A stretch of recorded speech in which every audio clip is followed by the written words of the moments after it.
Aí, agora já aparece ali em cima para vocês, tá? Vamos lá. Olá, sejam bem-vindos aqui no canal Cláudia Grangeiro, Psicologia e Informação. Hoje eu trago para vocês mais uma história de vida real. É isso mesmo. No início de outubro, eu trouxe para vocês uma história de vida real de uma mulher que vivenciou o câncer de mama aos 37 anos. E hoje eu trago para vocês uma história de mães que vivenciam o diagnóstico de TOD. Lembrando que a gente já teve uma live sobre TOD e também uma postagem de entrevista com a psicóloga Aline Cordeiro, falando também sobre esse transtorno. E hoje nada mais enriquecedor do que conversar com mães que convivem com filhos que têm esse diagnóstico. Como que está sendo esse diagnóstico? Então, as nossas convidadas é a Natália Moreira. Seja bem-vinda, Natália. Olá, tudo bem? Tudo Então, ótimo. agradeço pelo convite e vai ser muito bom compartilhar, né? Realmente, quem cuida, nada melhor realmente do que agregar em muitas dúvidas. Eu aprendi com muitas mães também, ouvindo, né, essas mães. Isso é muito bom. E eu espero agregar na vida de outras mães também. Ai, que bom. Bom, continuando aqui, a nossa terceira convidada chegou aqui para alegrar ainda mais a nossa conversa, é a Daniela. Seja bem-vinda, Daniela. Ela fala da cidade de São Paulo, capital, e ela tem a Maria Clara, de 9 anos, que também tem o diagnóstico. Seja bem-vinda, Daniela. Obrigada por ter aceito o convite. Obrigada. Obrigada a você por convidar e trazer esse assunto que infelizmente muita gente ainda não conhece ou tem algum preconceito muito forte. Com certeza. E espero que a gente possa ajudar muitas mães com toda essa informação que a gente vai passar aqui nesse vídeo. E a nossa outra convidada, que deu um show na nossa última live sobre TOD, é a Tatiane. Tatiane fala da cidade de Patrocínio, Minas Gerais. Seja bem-vinda, Tatiane. Não, Cláudia, São Paulo, capital. Ai, meu Deus. Desculpa, confundi com a Natália. Edição corta.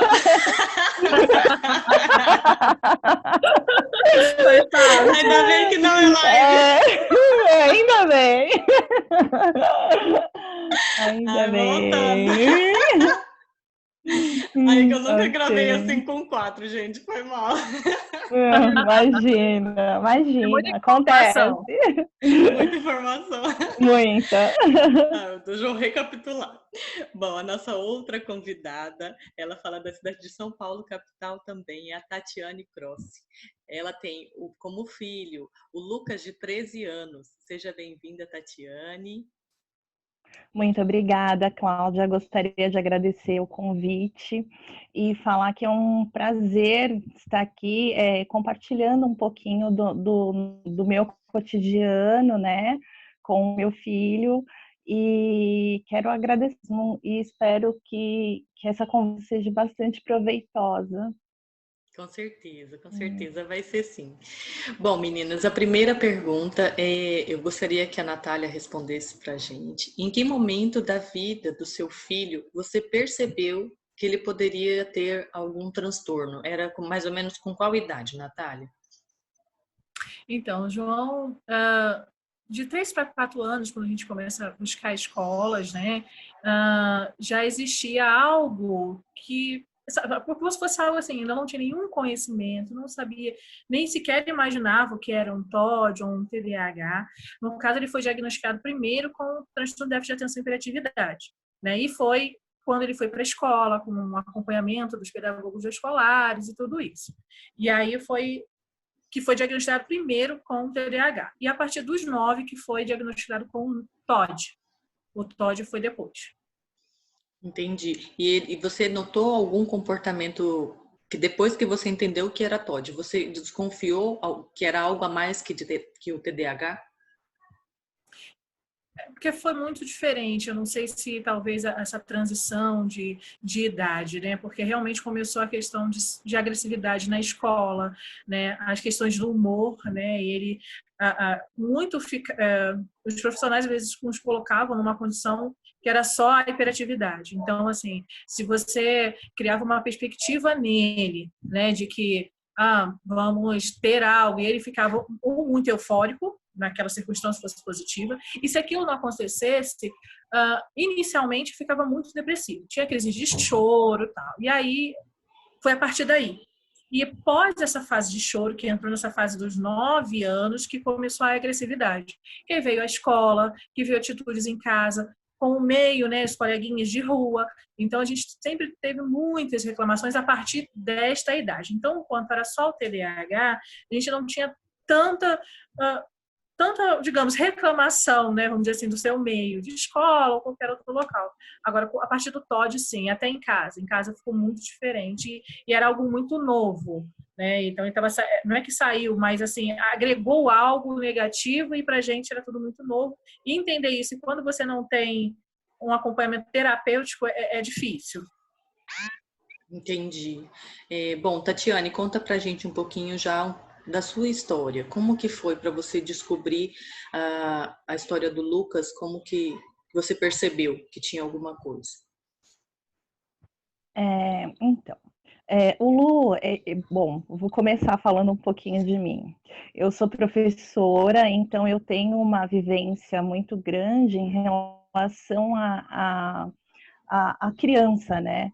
Então, desde pequenininho, muito pequenininho, eu já percebi que alguma coisa não estava assim dentro dos parâmetros, né? E com 4 aninhos, ele foi para terapia. Eu e ele, enfim, meu marido, a família, né? Então, ele seguiu um tratamento desde os 4 aninhos na terapia. Mas o alvo era sempre comportamental. Eu conversava com a profissional e ela falava, olha, o Lu é comportamental, né? Então vamos reforçar as regras, os limites. Bom, enfim. E dos 4 até os 8 anos, mais ou menos, seguiu-se nessa linha, mas porém com pouquíssimos resultados. Então, com 9 anos, ele teve, na realidade, foi uma cartada do colégio onde ele estudava. Nós conversamos e eu fui chamada para uma reunião onde a coordenadora do colégio falou assim, olha, o Lucas precisa de uma avaliação neuropsicológica. E aí eu até, né, falei, poxa, mas ele faz terapia desde os 4 anos, estamos super atentos quanto ao comportamento, né? E eu preciso saber o que é isso, porque o caminho, né, dessa descoberta, Cláudia, é muito difícil, né? Dentro do coração das mães, a gente sente que algo tá diferente, né? Algo tá assim que a gente precisa trabalhar. Mas, assim, o caminho até chegar a essa tal de avaliação neuropsicológica é complicado. E aí foi a busca dos profissionais adequados, enfim. Aí, com 9 anos, ele fez essa avaliação. Tivemos o diagnóstico de TOD e altas habilidades.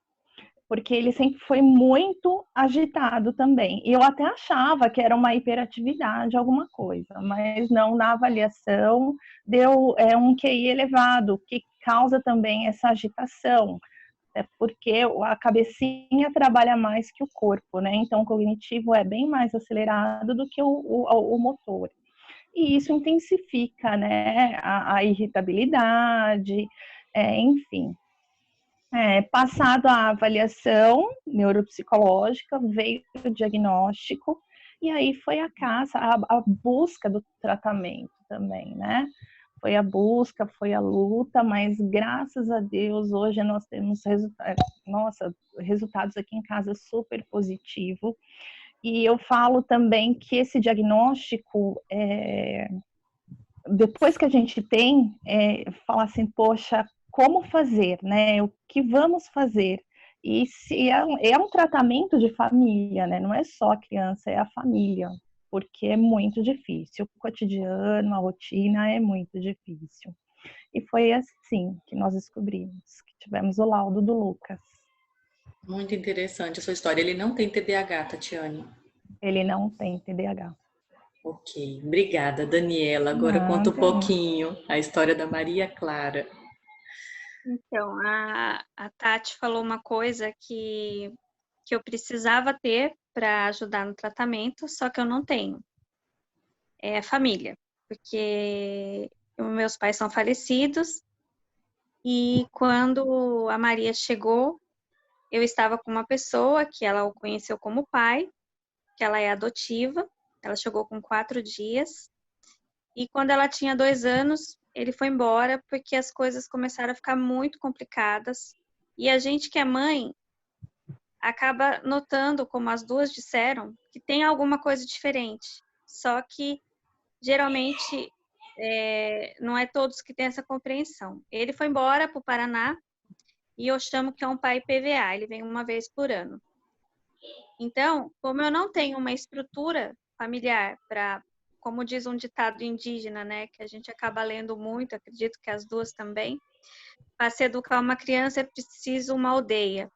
E isso faz muito sentido hoje para mim, por eu ser sozinha. E também arrumar alguém nessa condição também é muito difícil. Mas, assim, eu descobri que a Maria tinha alguma coisa com 2 anos que ela começou a falar. Ela na cadeirinha atrás, ela olhou para mim no espelho e falou assim, porque eu falei um não, né? Porque é lógico que a gente fala muitos não, né? Quando eu crescer, eu vou te matar. E isso me assustou muito, porque eu falei, como? A Maria chegou, estava com 37, hoje eu tenho 46. E ali eu já fui buscar ajuda, a escola também me ajudou muito. Com 3 anos ela já fazia terapia, mas era de TDAH, como diz as meninas. Era de TDAH e muito se colocou que, como eu trabalhava em período integral, eu não colocava limites, e tem que pôr limites e educar. E só que eu via que não era aquilo, né? Tinha mais alguma coisa. E continuou fazendo psicólogo, aí ela fez a avaliação neuropsicológica com 4 anos, só que o resultado às vezes não é tão correto pela idade, né? Que ele fala que tem que ser um pouco mais velho. E deu TDAH e TOD na avaliação que ela fez com 4 anos. E com 7 anos, no segundo ano, ela bateu na escola inteira, mas não é nas crianças, são nos adultos. E eu fui chamada, eu era chamada o tempo todo, até que eu tive que adequar a minha vida para eu parar de trabalhar, para poder não deixar ela integral, porque não tinha como. Os outros pais não aceitavam, mesmo com laudo, mas eu entendi os dois lados, né? O meu e o dos pais, né? Sim. E agora ela repetiu em junho a avaliação, e só que veio uma novidade, que é a deficiência intelectual um atraso de 3 anos e meio, mais o TOD grave e o TDAH.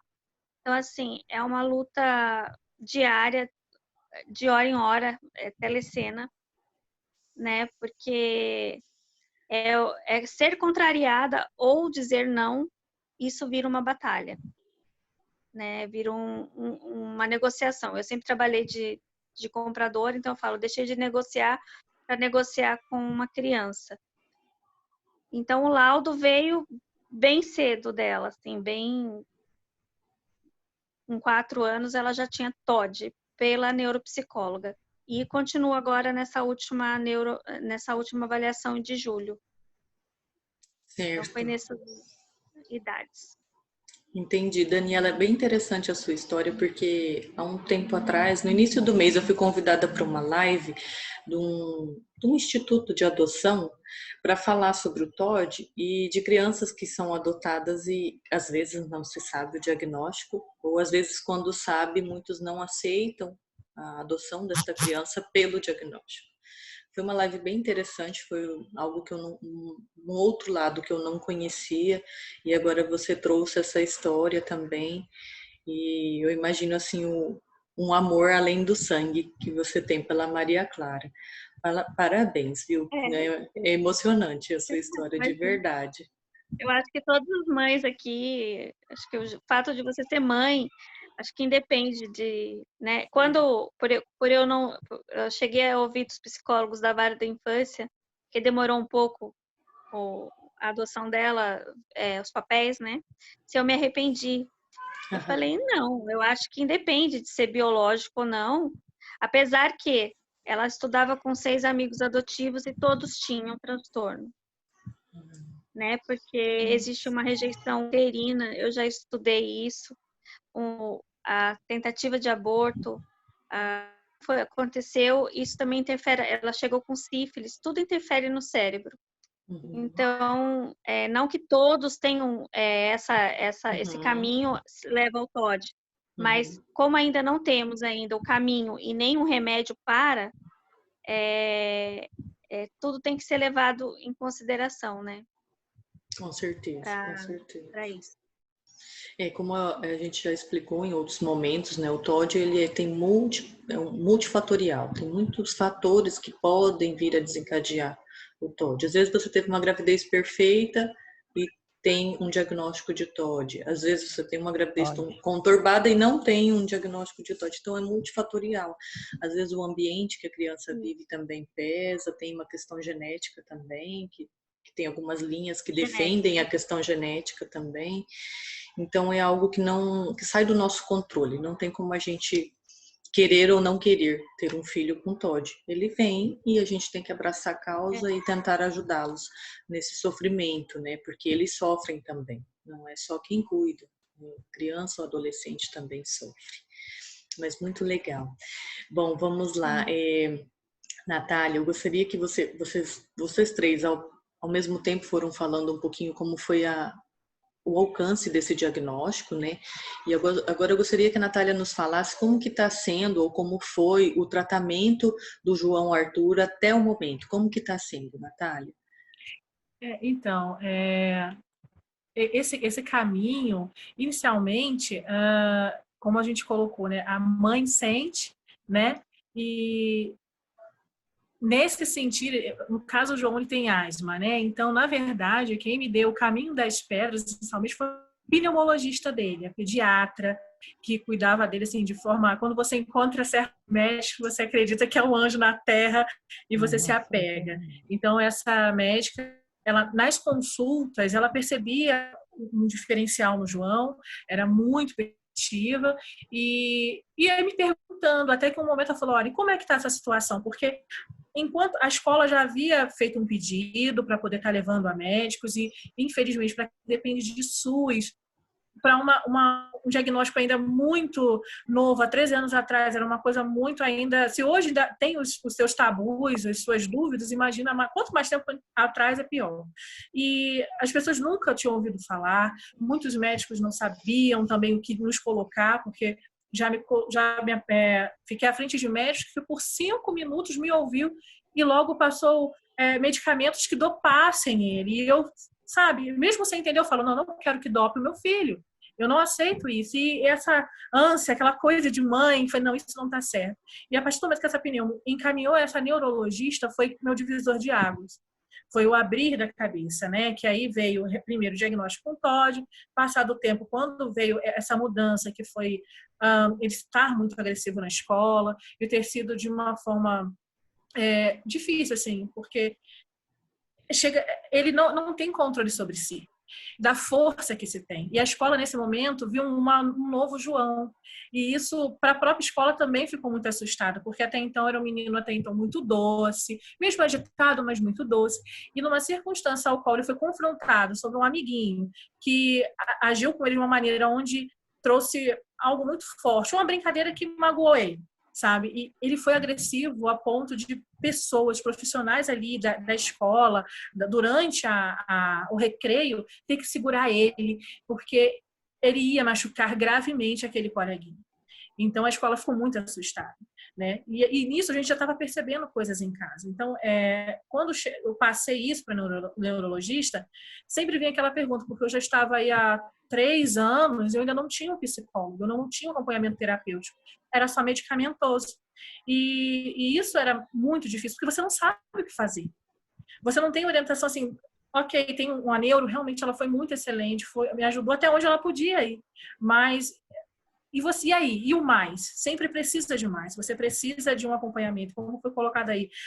Eu ainda tinha, porque no caso ele convive com o padrasto, ele tinha essa frustração do distanciamento do pai biológico, e era uma mistura de sentimentos, né? Ele se dá super bem com o padrasto, graças a Deus, ele tem uma relação maravilhosa, muito feliz com o padrasto dele, que ele chama de pai, então é muito bom, mas até para o pai ainda é um desconhecido, né? Para o seu meio, para a família, para qualquer ambiente que via ele, quando ele tomava essas atitudes muito pesadas, essas atitudes muito agressivas, acabava a gente tendo que se distanciar do meio. E isso trazia um sofrimento. Porque você acaba não querendo ir mais numa festinha, você acaba não querendo mais participar de algum evento, você não sabe, todo aquele ambiente você acaba se isolando, porque o meio não quer. E aí, a partir do momento que, quando eu comecei a trabalhar na área de saúde mental, no Rio de Janeiro, em Niterói, na minha cidade, com a equipe que eu trabalho, aí também foi um agregar muito grande na minha vida com essa equipe que trabalhava comigo. Foram, assim, pessoas que foram orientando, me ouvindo, sabe? O ouvir é muito importante. Ouvir a mãe nos detalhes é muito, porque é tanta informação e a gente não tem com quem dizer, porque o outro desconhece mais do que você. E quando você se depara com pessoas que não querem te ouvir, que julgam, rotulam o filho, muita mãe, aquilo, realmente eu também passei por esse processo, como a mãe falou, tem que ter limite, tem que botar regras, e tudo isso ele tinha. Ele tinha regras, ele é uma criança que até então obedecia, ele faz, até como hoje, ele faz todas as questões de casa, tudo isso acontecia. Mas tinha mais. Ele não conseguia caminhar, ele tinha uma questão de frustração muito grande, muito conflitante dentro dele. Então, essa parte desse caminhar foi difícil, foi muito difícil para a gente, muito sofrido. Aí hoje ele faz o tratamento medicamentoso e terapêutico, como que está sendo? Então, ano retrasado, ele iniciou o terapêutico, né? Foi no Rio de Janeiro, né? Então, ele passou por tudo, TO, tudo. E eu vou ser sincera que nesse primeiro momento, ele estava nessa fase de pré-adolescência para adolescência, né? E com 10 anos. Para mim era um pouco frustrante quando eu ouvia somente isso do terapeuta. Mãe, isso é da idade. Mãe, isso é só... Você resumia muito nisso. Isso são os hormônios. Gente, não era só hormônio, não era só a idade. Agrega muito, a gente sabe que agrega essa transformação. Mas tinha algo a mais. Aí nós mudamos, né, o ano passado para cá, para Patrocínio, né? E aí ele começou com uma psicóloga aqui. Muda de médico, muda de tudo, né? Então isso tudo também muda. O ano passado, na verdade, o ano retrasado, também foi um ano muito complicado porque ele mudou de escola. Ele vinha nessa escola que foi excelente, que ajudou muito a gente. Então, ele vai para o ensino fundamental 2, né? 10 aninhos ali, 11 na verdade, com 11 anos. E essa escola, eu digo, foi a pior fase escolar da nossa vida. Ele quase repetiu. Foi muito difícil, ele foi muito agressivo, ele quebrou porta. E a escola agia somente com a punição. Ele quase não ficava em sala de aula, ele não participava quase da interatividade com a escola. Então, assim, sempre sofria muito, chorava muito em casa, porque estava sempre sendo excluído, não era ouvido. E quando você vai à escola, e a escola também vê que aquilo também é falta de regra, é desanimador, mesmo tendo diagnóstico, mesmo tendo os direitos dele, né? Até mesmo era um colégio particular e ele tinha o direito de ter um outro acompanhamento, diferenciado. Então, assim, a escola equilibrava em 2 pontos. Alguns professores queriam dar essa adaptação, mas a direção pedagógica não abria a mão, queria seguir um padrão que a escola, de excelência que a escola tem, queria manter o nome, e aparentemente é como se fosse assim, ele é uma criança que não agrega no bom nome da escola. Então, isso para mim foi muito frustrante, porque você sabe do potencial que aquela criança tem, e quando eu comentava na escola anterior, eles também ficavam muito tristes, porque também era uma escola de excelência, que sabia, sempre me disse, eu sei do potencial do João. Ele pode ir longe, ele vai longe, mas não, eles sempre me motivavam, não esmoreça, sobe, mantenha a firmeza, porque você vai encontrar batalhas no caminho. E essa escola foi uma grande batalha, porque até fazer ele passar de ano foi uma grande batalha. Então, quando nos mudamos, os 6 primeiros meses aqui também foram tenebrosos, né? Porque você sai de uma mudança muito radical, né? De cidade, de meio, saudade de parente, da avó, que ele é muito apegado, do tio, para vir para um novo meio. Mas que, graças a Deus, foram ótimos, né? Esses 6 primeiros meses, até chegar essa psicóloga, né? Mas a escola abraçou a causa. Quando encontra uma equipe que quer, que vê aquela criança não como mais uma criança, mas como um indivíduo que tem algo diferente, eles querem tratar isso é maravilhoso. Isso tira um peso das nossas costas muito grande. A escola te ouve, a escola senta, a escola se preocupava. Se tinha briga, era muito interessante que a escola ligava, falava, olha, por favor, vem buscar o João, porque aconteceu essa briga. Eles defendiam o máximo, protegiam, porque eles cometem coisas que eu falo assim, meu filho, você não tem percepção mesmo do perigo.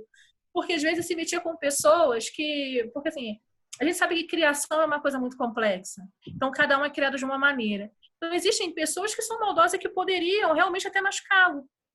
E a gente passou por essas situações de livrar ele da escola, livrar ele de circunstâncias de pessoas querendo bater nele, de fazer algo de ruim com ele. Eu ter que buscar na escola um caminho tão perto, porque eu tento dar independência ao máximo. Como eu falei, eu não quero rotular ele, viver com esse rótulo, eu sou dependente, viver de bengala, em cima de uma situação. Não, você pode. Você tem as suas limitações, mas você vai vencer, você passa por isso. Todo mundo tem sua limitação. E aí, então, essa escola abraçou muito a gente. Hoje ele está numa nova escola, mas com essa situação de pandemia, ficou um pouco aí difícil. Ele chegou a ter problemas até na aula online. E eu falei, como você conseguiu isso? Eu falei, puxa, mas você é expulso da aula online? Como assim? Mas, assim, hoje, do ano passado para cá, foram 6 meses com a psicóloga. Isso ajudou muito. Ela também deu um norte para a gente de como lidar. Realmente, ela trouxe uma realidade, por exemplo, da postura paterna, né, como seria, que no caso é o padrasto. Isso, nossa, ajudou muito, muito mesmo. Trouxe uma maturidade para ele. E agora, como nós saímos de um bairro e estamos em outro, mesmo na mesma cidade, estamos sem psicólogo devido à pandemia. E às vezes a gente já passou por situações aqui que eu falo, pelo amor de Deus, me ajuda alguém. Aí somente fez um aumento medicamentoso. Uma coisa que eu não gostaria, mas foi necessário fazer e teve uma melhora. Mas sempre tem essa cereja do bolo que eu vejo que é acompanhamento terapêutico, que eu chamo de cereja do bolo. Com certeza, é muito importante, né? E você, Tatiane, como é que foi? Como é que está sendo o tratamento do Lucas? O Lu, ele fazia desde, né, do diagnóstico. Cláudia, antes eu só quero acrescentar, a Natália, ela teve uma fala muito boa na questão do que eu aproveito até para mim, né, que eu sei que eu passei também por isso, que é a questão do olhar das pessoas em relação à criança, né, com TOD. E essa falta de conhecimento, sabe, de conhecimento, o julgamento sem a informação. Então, assim, isso é uma coisa muito dolorida, tanto para a criança quanto a família, né? Porque a gente fala, poxa, onde eu estou errando? E na realidade não é isso que acontece. Então, assim, como eu já havia dito, eu sou professora e partindo do meu conhecimento e com o resultado na mão, o laudo do Lucas na mão, o que eu fiz? Eu falei, não, vou estudar, eu preciso fazer alguma coisa pelo meu filho e, assim, e pelas crianças também em sala de aula, né? Porque muitas vezes a gente tá com uma criança em sala de aula com um comportamento um pouco diferenciado e a primeira coisa é chamar os pais e dar aquela devolutiva, né? E falar, olha, seu filho é assim, assim, assim, mas, poxa, qual estratégia que você utilizou para solucionar esse problema? E que aparato você vai dar para esses pais, né? Que caminho seguir? Então, assim, eu senti essa necessidade. Então, eu fui atrás de estudos, de conhecimento, aí eu fiz a neurociências, aí eu fui atrás de um monte de a psicopedagogia, de um monte de informações para saber, para tratar. primeiro, para eu entender e como eu lidaria com toda essa situação e com toda a demanda que tanto um filho ou um aluno com esse diagnóstico, com esse laudo, requer. Então, assim, passando por tudo isso e claro, né, um crescimento pessoal, porque eu falo, muitas pessoas olham para a gente vão falar, ai, coitado. Não, eu acho que nós somos, assim, abençoados, entendeu? Porque Deus, eu acho que, né, na minha percepção, ele só dá para quem tem capacidade, né? Então, pegando, não é, gente? Só a história, não é só quem é. Então, assim, eu vejo com esses olhos, né? E temos que ver. Então, partindo daí, o que acontece? Ele fez a terapia, né, com a mesma neuropsicóloga que fez o diagnóstico. O Lu, ao contrário da maioria das crianças com diagnóstico, ele não é agressivo. Ele nunca foi agressivo, ele nunca demonstrou um pingo de agressividade. O que ele tinha, né, e graças a Deus as crises estão diminuindo, é a questão mesmo da frustração. Então, assim, o não conseguir, a socialização também é muito difícil com os amigos, né? Ainda mais essa fase de adolescência, onde já há conflitos naturalmente, e com o diagnóstico, assim, nossa, vai lá em cima o grau de dificuldade. Então, assim, a terapia dele é cognitiva comportamental e trabalhado muito regras. Então, é o seguinte, ele faz no mês 3 vezes na semana, né, a terapia, aliás, no mês, e a última é com os pais, comigo e com meu marido, pra gente, que ela trabalha. Então, eu sento com ela, né? Agora não, no período de pandemia, porque parou o tratamento, como a Natália disse, bagunçou, né, todo o andar da caminhada mesmo. Mas antes da pandemia, então, assim, ele fazia 3 vezes ao mês, na quarta era sempre com os pais, aonde a profissional dava a devolutiva para a gente e falava mesmo, olha, nessa situação é melhor agir assim, assim, assado. E assim, com todas as informações adequadas, porque para a gente poder, né, ter um bom convívio em casa, a gente precisa de ajuda, porque tem uma hora que você pensa, que você fala, poxa, meu Deus, né, e agora, o que eu vou fazer? Mas, assim, graças a Deus, o Lucas hoje tá bem, assim, bem melhor em relação à crise, tem diminuído, e o tratamento dele é esse, Cláudia, é muita terapia cognitivo-comportamental, muitos jogos, ele trabalha muitos jogos e ele nunca tomou medicação. Por uma escolha sua? Olha, houve períodos que sim, que foi a neuropsicóloga falou assim, olha, o que você acha da gente entrar com uma medicaçãozinha, porque ele também tem alguma dificuldade de dormir, sabe, essas coisas, na realidade de se centrar, de acalmar, né, de abaixar um pouquinho toda aquela energia. Então, a gente foi um pouco relutante quanto a isso, né? E trabalhando, e graças a Deus essa fase passou. Então, assim, não foi necessário a medicação até o momento, né, Cláudia? Porque eu sei também que quando as crianças vão para um... Porque o TOD eu acho bem específico, porque ele não caminha linear, né? Ele, assim, ele transita do grau leve ao grave. Então, assim, não dá para a gente fazer ah, não, é daqui para frente, ele melhorou, então só vai melhorar. Não, pode haver regressões também. Então, por isso que eu falo, até o momento, ele não utiliza a medicação, mas eu não sei o dia de amanhã, né?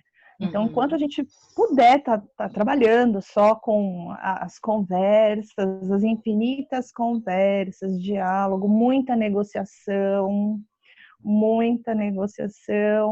como a Daniela disse, né? Ela deixou de negociar de um lado e negociar em casa. Aqui também é só a base de muita negociação, muita conversa.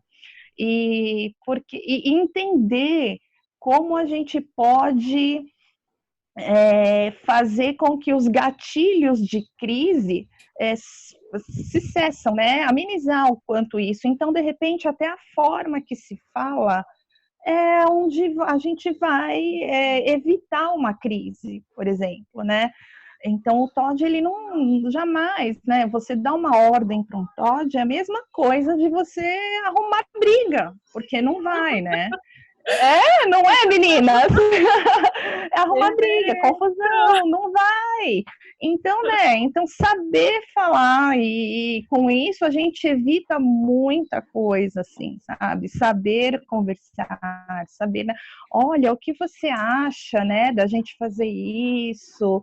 E vamos, olha, não é melhor desse jeito. Então, assim, isso são coisas simples, né, que evitam muitas crises, muitas discussões, muito estresse em casa. Então, a gente está levando dessa forma. Primeira coisa é diagnosticar os gatilhos mesmo de crise, aquilo que irrita a criança, e saber trabalhar em cima desses gatilhos. Então, isso já é um bom caminho para as mães, né, que passam por isso, amenizar um pouco, né, essa inquietação. E a terapia sempre, tanto a criança quanto a família, porque a gente precisa de força também, a gente precisa de fôlego para continuar, e sempre assim. Então, é dessa forma que a gente age aqui em casa, né? Evitando gatilhos e meio que... E da mesma forma que a Natália falou, eu também crio o Lucas com muita independência. Tento trabalhar ao máximo a autonomia dele, né? Que é difícil, é muito difícil, porque nós somos mães, tanto... eu falo que a gente tanto machucada assim pelo olhar das pessoas, que a nossa reação é proteger, né? É natural. É natural, gente. E às vezes a gente tem que deixar essa proteção de lado e falar, não, é assim, assim, assim, né?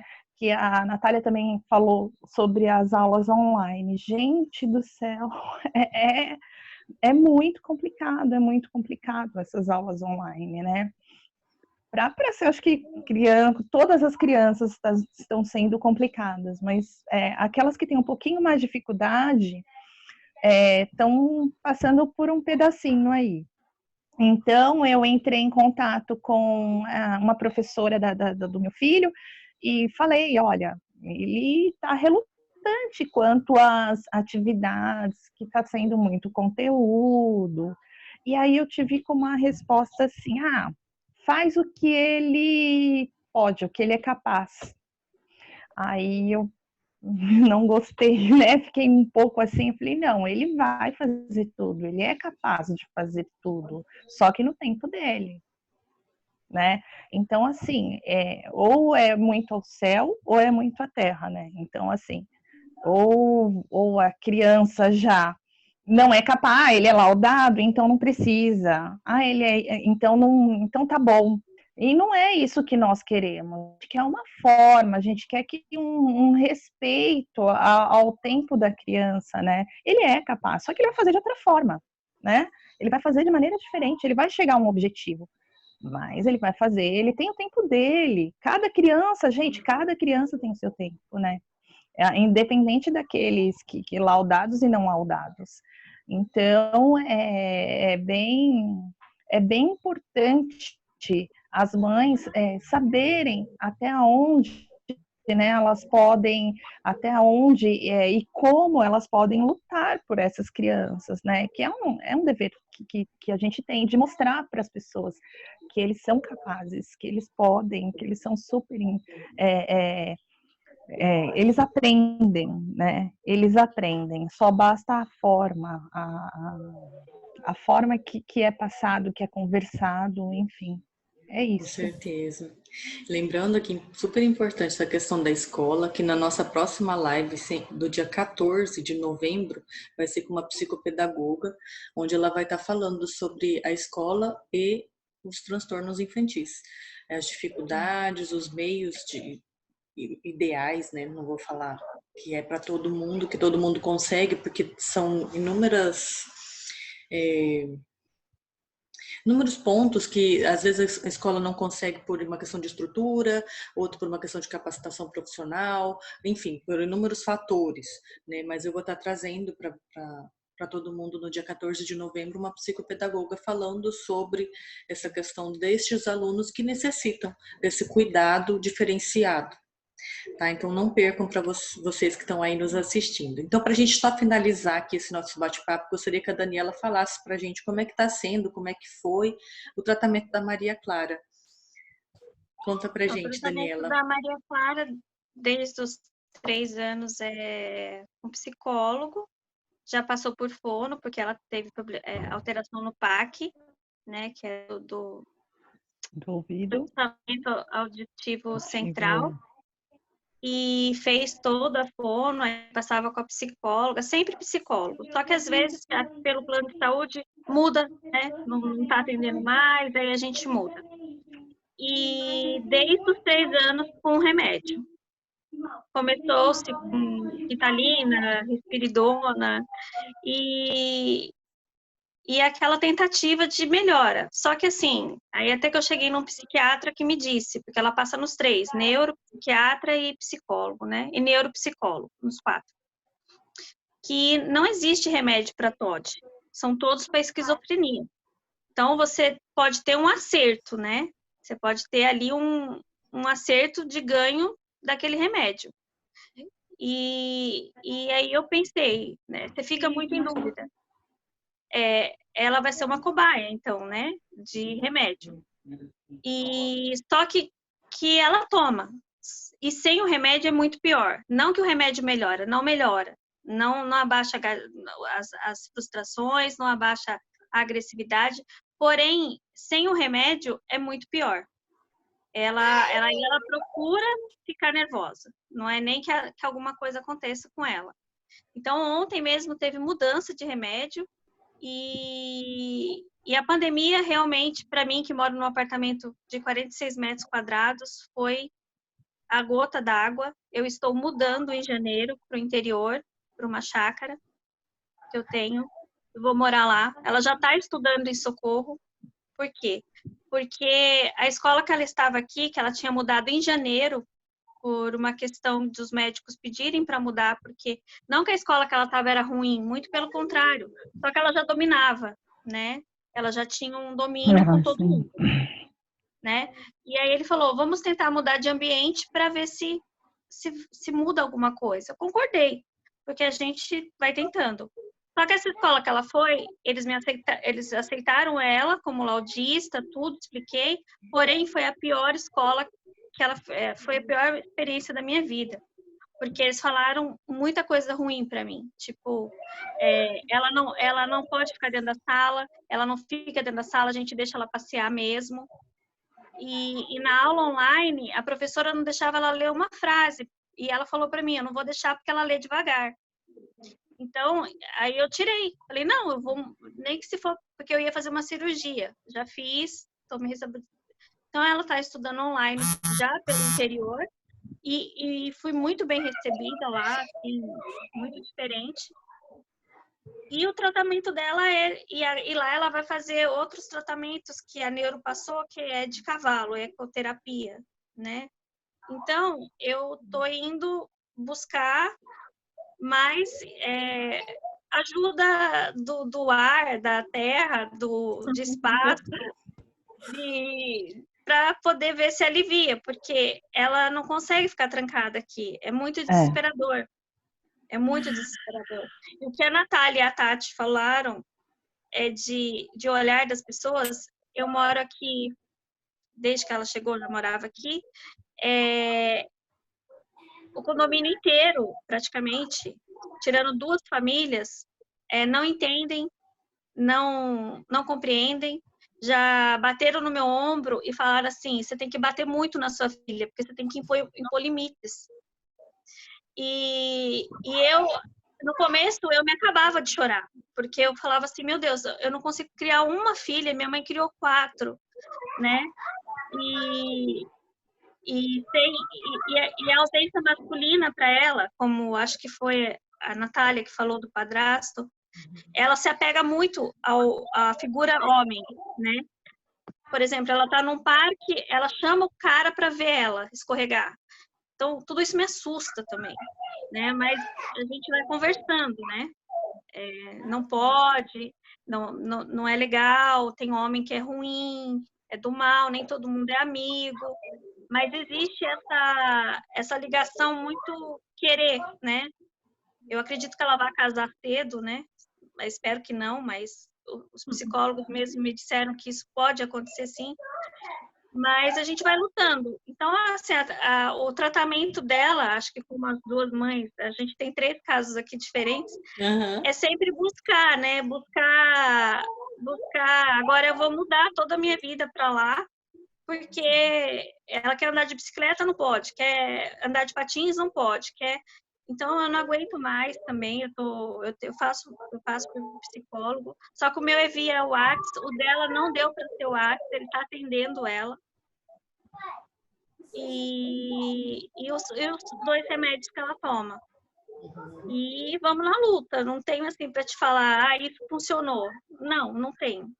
Não tenho, que nem esse retorno que a Tati tem, ou a Natália, não sei, que falou, do psicólogo falar, você faz assim, assim, assim. Eu não encontrei ainda esse psicólogo. E olha que eu já passei por uns 10. Né?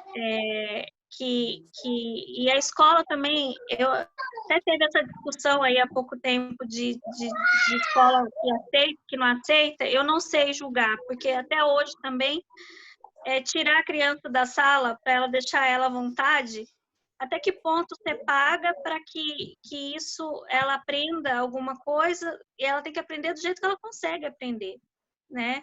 Só que também ela se sente excluída, tanto aqui no condomínio pelas meninas, quanto já teve problema de racismo, porque ela é negra, aqui no condomínio também. Então, assim, junta quase tudo. Então, eu falei assim, não, vamos tentar outra forma. E eu acho que eu quero, que a Tati, a Natália quer, eu também deixo ela bem, tento deixar ela bem sociável, né? Saber se virar. Né? Que nem ela já faz um pão na chapa, já tenta fazer algumas coisas que não, você tem que aprender. É deixar uma pessoa o mais sociável possível no mundo, né? Porque, que nem eu falo para ela, mamãe não vai ficar aqui para sempre, né? E que nem acho que a Natália falou do pai mesmo, do menino, o pai dela não conhece ela. Às vezes que ele vem aqui e sai com ela, ele perde ela no shopping. Várias coisas já aconteceram que aí eu sou a chata, eu sou a ruim, eu sou a que invento, né? Então, eu já não sei nem mais se eu deixo sair ou se eu não deixo, porque é muito complicado. E isso não só com ele, né? Com várias pessoas que não estão ali no dia a dia, né? Porque as pessoas só tendem a julgar. Eu não falo que eu, antes de ter filho, eu nunca julguei. Nossa, se eu fosse mãe dessa criança, mas hoje, entendendo o avanço, e as pessoas me perguntam muito, mas cadê as crianças que tinham TOD na nossa época? Aí, essa pergunta é horrível, porque assim, eu hoje, depois de tudo que eu li e tal, elas existiam, mas os nossos pais mal sequer queriam saber como a gente estava, se estava vivo ou morto, né? Pelo menos a minha. Você vai tomar banho e vai dormir. não tinha telefone, não tinha nada, ficava o dia inteiro na rua, gastava toda a energia que tinha. Meu irmão quebrava vidro de carro com bola, tudo. Então, eu acho que o gasto da energia era ali, e a hora que você chegava em casa, já fez lição, toma banho e vai dormir. Não tinha o que a gente hoje tenta fazer, que é saber mais dos sentimentos deles, né? É uma educação diferente, né? Não é a mesma. Por ordem ou por militarismo, a gente tenta dar uma educação amiga, né? Uma educação de respeito. O que para o Todd é muito difícil. Como disse a Tati, da ordem é muito difícil. Mas vamos tentando. É assim que está sendo. E vai ser. Obrigada, Daniela. Bom, a gente vai finalizar aqui essa conversa. Eu queria continuar ainda por estender por mais muito tempo, que com certeza ainda temos muito mais coisas para conversar, mas a gente vai ter que finalizar essa conversa aqui, infelizmente. E eu gostaria de agradecer a presença de vocês. Para mim, com certeza, para quem está nos assistindo, foi muito enriquecedor. Não acredito em coincidências, mas vou usar essa palavra. Por coincidências, foram histórias completamente diferentes, onde cada uma aqui trouxe experiências diferentes, e com certeza você que está aqui nos assistindo se encontrou no meio em algum momento dessa história. Quero parabenizar vocês, mães, que vivem essa luta diária. Não é fácil. É muito fácil a gente, profissional da saúde, estar aqui desse lado e falar para vocês o que deve e o que não deve ser feito. Mas a intenção maior aqui nossa é de ouvi-las e tentar compreender essa criança que também está em sofrimento, porque não é só nós adultos que sofremos, eles também estão em sofrimento, mas a diferença é que eles não sabem expressar em palavras esse sofrimento, mas aquele sofrimento existe. E nós, como maduros emocionalmente, temos a função de abraçá-los, de acolhê-los e de ajudá-los nessa caminhada, né, que não é fácil. Bom, para você que está aqui nos assistindo, eu também agradeço a sua presença. É muito importante que você compartilhe esse vídeo para muitas pessoas que precisam ouvir tudo que as meninas disseram aqui. Vou chamar vocês de meninas. Tudo que as meninas disseram aqui pra gente. Com certeza vai estar ajudando muitas famílias que não sabem o que fazer. Algumas que estão aqui nos assistindo não recebeu o diagnóstico ainda, ou se acabou de receber, não sabe nem por onde começar. Então tá aqui, 3 histórias. Aqui é a história da Maria Clara, do Lucas e do João Arthur, que são as mães Natália, Tatiane e Daniela. Meninas, obrigada. Até o próximo vídeo. Eu espero contar com vocês sempre aqui assistindo os nossos vídeos. Obrigada, meninas. Obrigada, viu? Também te agradeço. Agradeço também. Dani, parabéns pela sua história, viu? Todas nós. Eu tô assim... bem, sabe, foi enriquecedor ouvi-la. Ou também a Natália também, aprendi bastante. Muito obrigada, menina. Eu agradeço vocês também, porque a gente acaba se encontrando em algum momento, né, da conversa. É verdade. E eu também aprendi coisas, são mães, são guerreiras, e eu acho que a gente tem que deixar essa mensagem para todas as mães, né, que recebem. Como me foi dito, não desista do seu filho. Né? Se vem a dúvida, mas sempre olhe para ele, tem esse olhar de amor, esse olhar mais sensível e perceptível, porque a volta não vai ter, o seu meio não vai ter. Então a gente não tem que esperar de fora, ainda mais quem não sabe. Então assim, a gente tem que ter essa percepção e acreditar que eles são, porque são capazes. Todo mundo tem uma limitação, nós temos. Então é colocar neles que eles têm o seu tempo, cada um tem o seu tempo, e fazê-los maiores do que eles já são. Com certeza. Obrigada. Um beijo para vocês, fiquem com Deus, até o próximo vídeo.